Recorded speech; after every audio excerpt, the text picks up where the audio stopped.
Amendment 5 could be one of the biggest changes to Missouri's tax system in decades.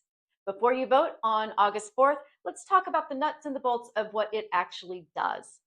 Hi, all. This is State Representative Stephanie Hein with a quick update for the week in Jefferson City. Here's what you need to know. Amendment 5 would make a major change in how Missouri raises money to pay for things like public safety, roads, healthcare, and education.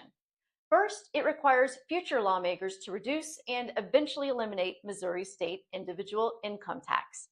Second, it gives future legislatures broad authority to expand sales and use taxes to virtually any good or service as part of that process. There is no constitutional cap on how much those taxes could be increased. Instead, voters would be relying on future lawmakers to decide how much to increase the state sales tax by in order to replace the revenue lost from reducing the income tax. What Amendment 5 does not do is guarantee that the overall taxes you pay will be lower. Instead, it changes how the state collects revenue and who bears a larger share of the tax burden relative to their income. It is projected that about 80% of Missouri households would see an increase in their net taxes paid.